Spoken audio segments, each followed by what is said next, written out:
Foot, le miroir du football de la diaspora congolaise.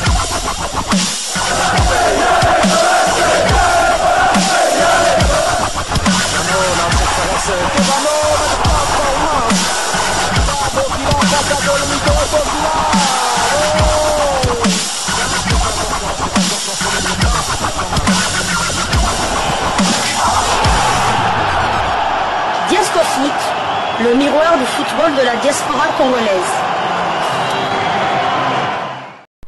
Vous êtes sur Diasco Foot, le miroir du football de la diaspora congolaise.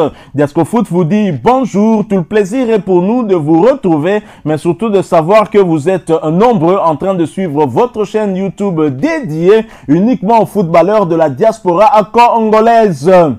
C'est l'heure de partager avec vous quelques news que nous avons pu récolter pour vous, des news concernant certains de nos internationaux ou des binationaux qui se sont illustrés dans leurs clubs respectifs, et cela dans le cadre de cette troisième livraison sportive de ce samedi 8 février 2025, une livraison qui nous conduit du côté de la France ou l'Italie, mais ce qui est sûr, c'est que nous allons du côté de la Serbie. En Serbie, pour parler d'un léopard de Sébastien Desabre qui entrevoit enfin le bout du tunnel, et c'est le média Foot Africa qui nous en parle au travers d'un article intitulé Mercato, Bryan Bayeye quitte l'Italie pour la Serbie. Officiel. Nouveau défi pour Bryan Bayeye. En manque de temps de jeu en Serie A, le latéral droit international congolais du Torino rejoint le FK Radniki Nice. En prêt jusqu'à la fin de la saison, ce transfert marque un tournant après une période compliquée en Italie. Officiel, Bayeye rejoint la Serbie. Bryan Bayeye prêté au Radniki Nice jusqu'à la fin de la saison. En manque de temps de jeu du côté du Torino, le latéral droit congolais tentera de se relancer chez l'actuel 10e du championnat serbe. Un passage difficile en Italie. Passé par trois, le jeune léopard de 24 ans s'était engagé avec le Torino en 2022 avant d'être prêté en série B à Ascoli. De retour à Turin l'été dernier, le natif de Paris s'est retrouvé mis à l'écart et contraint à un départ qu'il a longtemps refusé. Écarté du groupe et contraint de s'entraîner seul, il n'a disputé aucun match officiel cette saison. Une relance espérée en Serbie. Sélectionné pour la dernière CAN avec la RD Congo, où il a joué la petite finale contre l'Afrique du Sud, Bayeye avait des touches en France et au Portugal. Finalement, c'est en Serbie qu'il tentera de relancer sa carrière. En manque de temps de jeu au Torino, depuis son retour de prêt à Ascoli en juin 2024, Bryan Jefté Bayeye a trouvé un point de chute en Serbie. Le latéral congolais a été prêté jusqu'à la fin de la saison FK Radniki Nice. Avec ce prêt, Bryan Bayeye espère retrouver du rythme et séduire à nouveau le staff des Léopards en vue des prochaines échéances internationales. Voilà, donc ça c'est nos confrères du média Foot Africa qui nous partagent cette information. C'est un secret de polichinelle désormais. Bryan Bayeye du côté de la Serbie, il rejoint d'autres internationaux congolais en Serbie. Ils sont nombreux de ce côté-là. Vous en connaissez, hein? Tout à fait. Il y a Silas Katompa, il y a Jonathan Boningi et il y a Ado Kaloudou. Et donc, Bryan Bayeye sera le 4e léopard de Sébastien Desabre. Tout à fait. Donc, on lui souhaite bonne chance. Lui qui a passé des moments très difficiles du côté du Torino, un peu à l'image de Chancel Mbemba. On espère qu'il va se faire une place, il va trouver une place dans ce club-là de Radniki Nice. On entend souvent ce club-là lorsque nous faisons nos sujets, surtout lorsque nous parlons des clubs de Silas Katompa et de Ado Kaloulou. Mais à la tanière, là, ce sera vraiment compliqué, en tout cas, mais pourquoi pas, donc, parce que là, depuis la CAN, il y a eu deux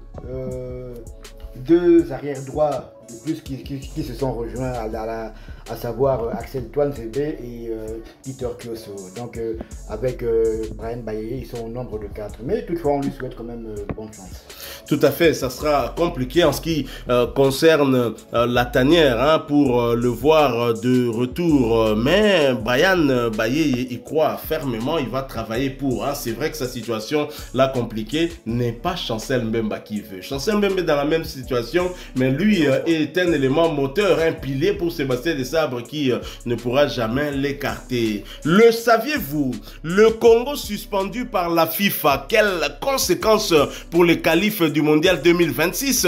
Une question que je ne me pose pas, une question à laquelle je m'associe, mais une question posée par nos confrères du même média, Foot Africa. Le Congo suspendu par la FIFA, quelles conséquences pour les qualifs du mondial 2026?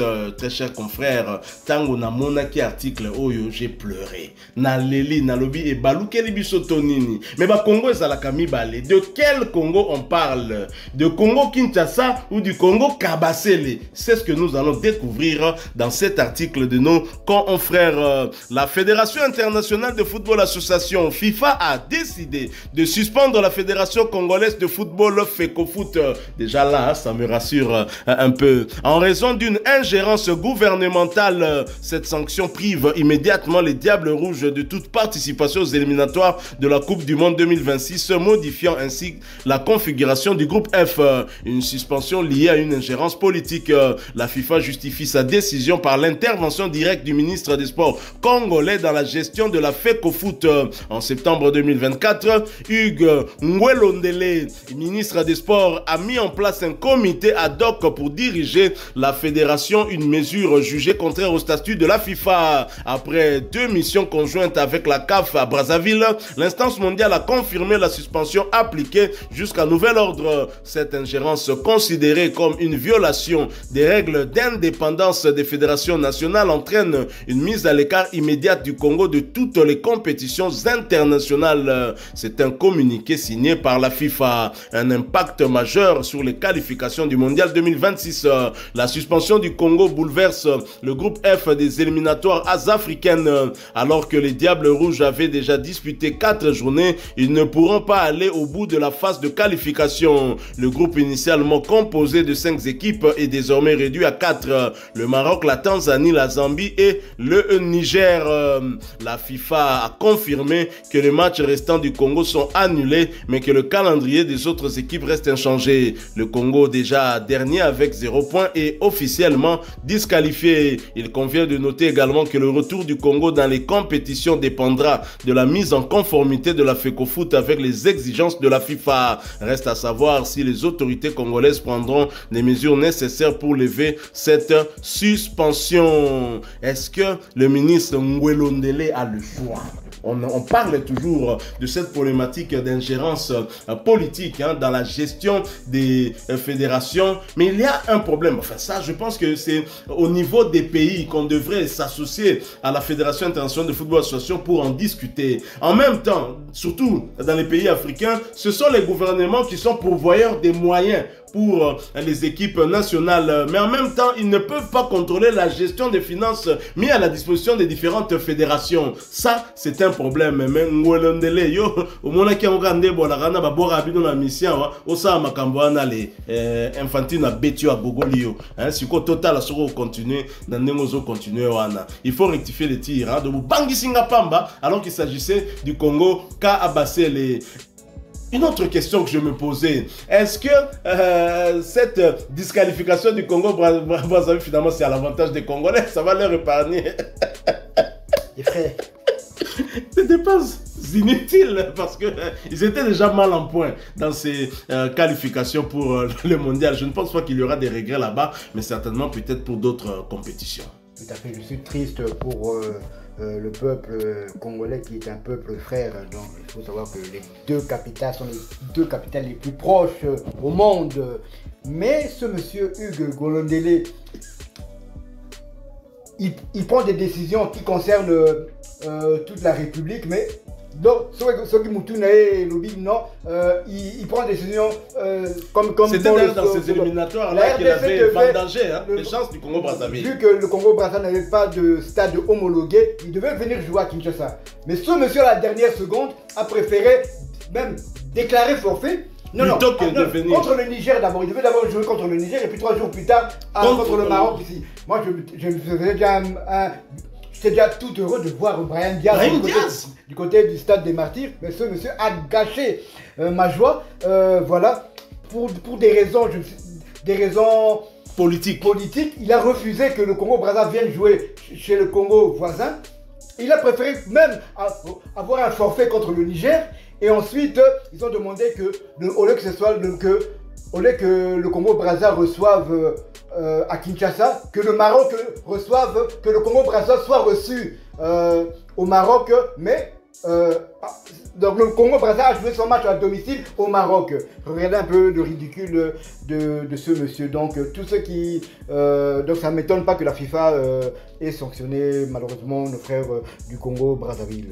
Je pense même que Hugues Ngolondele, c'est lui qui est à la base justement de la réaction des manifestants congolais qui sont allés visiter l'ambassade du Congo-Brazzaville. Croyez-moi, je ne cautionne pas. J'ai des très bonnes relations avec des Congolais de Brazza. J'ai beaucoup d'amis de ce côté-là, que j'appelle même des frères et des sœurs. Je ne cautionne pas cela, mais la décision de Ngolondele par rapport à ces 2 matchs des éliminatoires de la Coupe du Monde qui auraient dû se jouer ici à Kinshasa pour le Congo-Brazzaville n'a pas laissé les Congolais indifférents qui ont compris que les Brazzavillois avaient un problème avec le Congo-Kinshasa. Et donc, c'est Ngolondele, je le dirais, qui est à la base de cette réaction-là des manifestants congolais, même si nous ne cautionnons pas la violence, et c'est dommage. Et c'est le même Hugues Ngolondele qui est beaucoup plus connu parce que chanté par des musiciens du Congo-Kinshasa. Ayebana te po aza ministre, ayebana te po abala na famille à Sassou, ayebana po ba Kofi babanda koyemba ekala Fali Ipupa kutu, donc à fabriquer le rôle à foufou, oui, Fali Ipupa fabriquer le rôle à foufou au boy. Tout à fait. Justement, vous avez parlé de Sassou. Ce monsieur pense parce qu'il est le gendre du président Denis Sassou Nguesso. Il peut tout se permettre. Il peut tout se permettre. D'ailleurs, même son fils Hugues Henry, je crois qu'il est président de la Fédération congolaise de tennis de table. Voyez-vous, donc, je pense même que c'est lui qui avait tenu le drapeau lors des Jeux Olympiques. Mais je dois encore me vérifier, mais en tout cas, c'est lamentable. C'est vraiment dommage qu'en Afrique, on n'a toujours pas compris. Alors, ici, à Kinshasa, et même au Congo-Brazzaville, nous disons aussi Sango.